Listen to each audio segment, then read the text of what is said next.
Okay, in this video I want to go ahead and finish the drafting commands. So let's open up our draft site.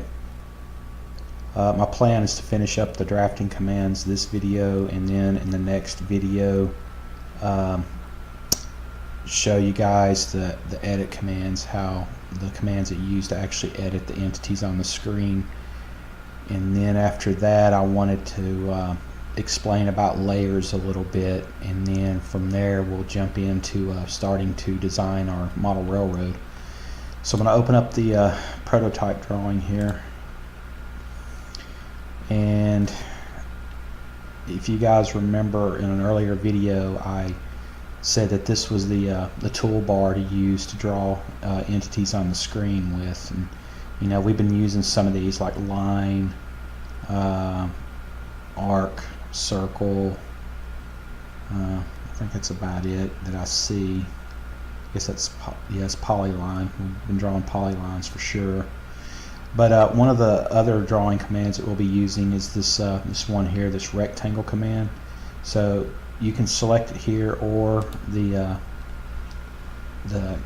keyboard shortcut command is REC. It's asking you for a start corner, so just click somewhere on the screen. And now here for the options for a rectangle, we have three. We have area, dimensions, and rotation. Select D for dimensions, and it's asking us for a horizontal dimension, which is side to side, so we'll say 5 feet. And then in the vertical direction we'll say it's 10 feet. And so there's this a rectangle. Another command that I wanted to show you guys is if you remember back to an earlier video, I showed you guys the layout that I had been working on back before Christmas. You saw some of the buildings and the mountainsides and some of the hatching, the river and all that. That was done using this command right here, this hatch command. You can get to it here, or the shortcut command is BH for boundary hatch, which is what I use. And then here on the swatch it shows you the current pattern that's selected. So this is ANSI 31. If you click on the ellipsis and go to sample, these are some more of the sample hatch patterns that we can use. Probably be using the AR concrete, the AR sand, which is what I used on the ballasting of the track, but after watching that video I realized you couldn't see it. It probably needed to be more dense. It shows up on my screen but not in the video. This right here is what I used for the hatching on the rooftop, and there's gravel right there, and then the solid is what I used on like the mountains and the trees and the river. And I'll show you, we'll go into detail on all this later on when we get to that point, but for right now I just wanted to display just kind of the basic command of what a hatch command really is. So I'm going to select the AR concrete, and that shows up in our swatch here. Then I'm going to select specify entities. And since this rectangle was drawn as a closed polyline, we can select the boundary and then right click or hit enter, and then we want to click this little preview button. And as you can see, that's our hatch pattern there. Now if you see down here it says press escape to return to dialog box, or right click to accept hatch. I'm just going to right click because I'm going to accept it. If you wanted to change, well, remember we drew this rectangle. It was like 5 feet wide and 10 feet tall, so I mean this is going to be a really big hatch pattern. So if we select it and come over here to our properties window, we can change the scaling of the hatch pattern. So I mean, if we wanted to change that to say 0.1, we can see how much more dense it got and how much more smaller it got. If you wanted to globally change the hatch pattern, I'll type BH again, you can change it right here. So if we changed it instead of 1 to 0.1 right there, and then did it, right click and preview, we can see it's, you know, it's dense. and then right click to end. So if I came in here and drew another rectangle on the screen and then went to B hatch, you can see it's still holding my values. So just kind of a heads up on that right there. See another command. This spline right here. This may be a good command to use for track easements. I mean, if you look at that, I mean, you can tell that's a compound curve. This is a curve with a big radius, and then it tightens up here. So I mean, that's a good way to draw easements for your track. So again, that was the spline command over here. One other thing I wanted to talk about in this video was the entity snaps or object snaps. So let's just draw another line, polyline here, and let's draw a line perpendicular to this line, or 90 degrees to this line. So, and we'll have the starting point up here. So, you know, as you can, well, you probably can't see that too good there. I tell you what, let me go under options here. Under user preferences, drafting options, I think it's entity selection. Maybe it's display. Okay, display is pointer cues here.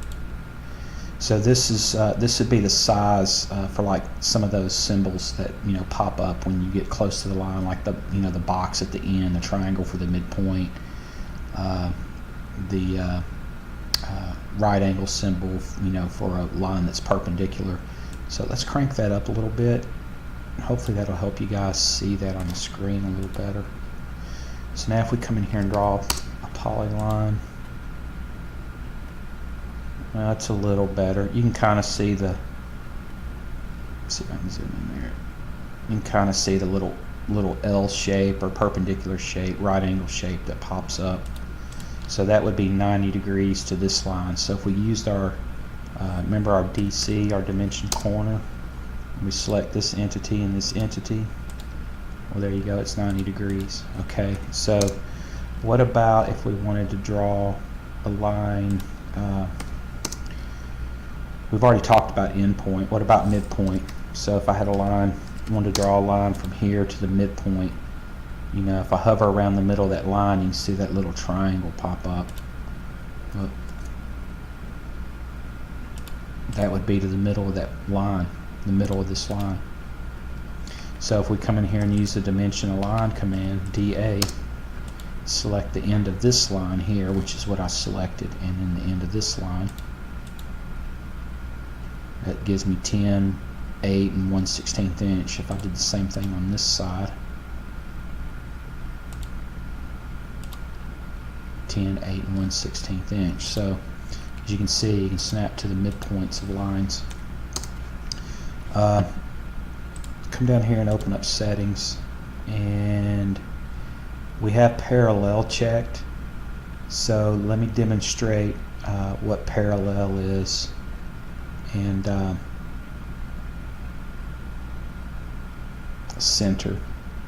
Well, I'll go ahead and do quadrant too. Quadrant, center, and parallel. So let's do parallel first. So if I have a line, if I have a line drawn in here like that, I want to draw a line that's parallel. You know, select on the screen and then wait till you see. You'll see two little lines pop up. And I know you can't see it on my screen, but you do see the little tip there that pops up that says parallel. Once that registers, take your mouse and just move it up, and you can see it has that line there, and that line is parallel to that line. How do I know that? Well, if we do dimension aligned, click on the end of that line, click perpendicular to this line.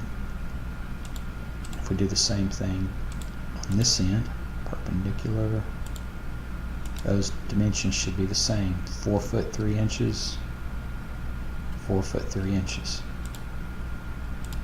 Okay. Okay, let's see. So what was the other one? Oh, the center point. So if I draw a circle, I'm typing C for circle. We'll specify the radius is, say, 10 foot. Okay, so that's going to give us a diameter of 20, right? So we know the radius is 10. So if I wanted to say, if I wanted to draw a line from the center of the circle, then see how when I hover over the boundary of the circle, this little crosshair pops up? That's the center. So once you see that crosshair, let me do it again. Once you see that crosshair, you can snap to it. And then let's just say, so the quadrant was another entity snap that we had selected, remember? This one right here. So it'll let you snap to the 4 quadrants of the circle. So that's what that is there, that little diamond shape. You get another one up here, and another one here, and another one down here, like so. If you wanted to dimension, I'm going to do a dimensional line, and then I want to dimension from the center out to, say, this quadrant here. Well, there you go, it's 10 feet. Because that was our radius, remember? So that just displayed a quadrant and center point. Let's look at a couple more of these. Now, you got to remember these are dynamic, so you can turn these on and off in the middle of your drawing command. So let's do tangent. So I explained what a tangent was earlier, and you might find yourself in a situation where, say your room corners like this. One of the first things I do is I figure out my minimum radiuses.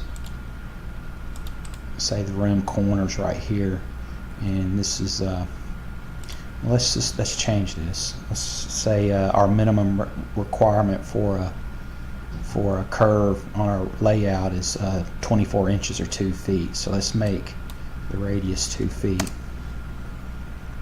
Let's move that up here into the corner. Let me turn ortho back off. Okay, so that's an awful big room, isn't it? Let's trim that down a little bit. Oh. Sorry about that, I snapped onto the end of the other line over there. So see, here I'm just doing that. I'm defining a cutting edge because I want to take this off and this off. So I'm going to use the trim command.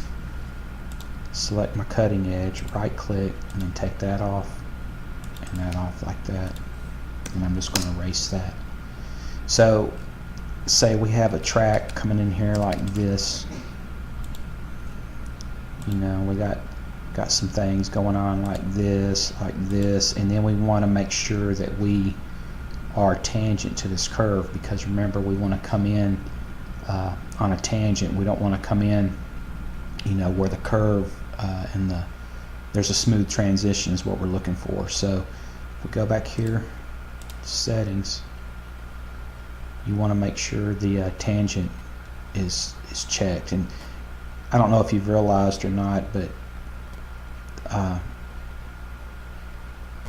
well, it should show like perpendicular. That looks like that symbol. Tangent, I think, is going to look like that symbol right there. So if we come over here and wait till we see, well, you can see that symbol right there. So that would be tangent to that circle. Then if we wanted to use the fillet command, type in F, and let's specify a radius of, I don't know, we'll say 10 feet.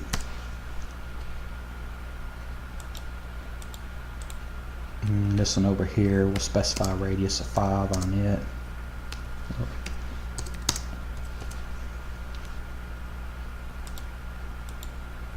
And maybe this one here will be 5 as well.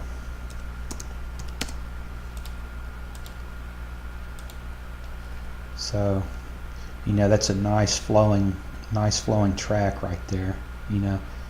At least from the things that I've learned and information I've read, you don't want just a track to go straight across. You kind of want it to kind of meander, if you will. It makes it look bigger than it really is. So Actually, it is bigger because this is a longer distance along this line than it would be a straight line. So yeah, that's how you would use the tangent snap. Let's see, what else do we have here?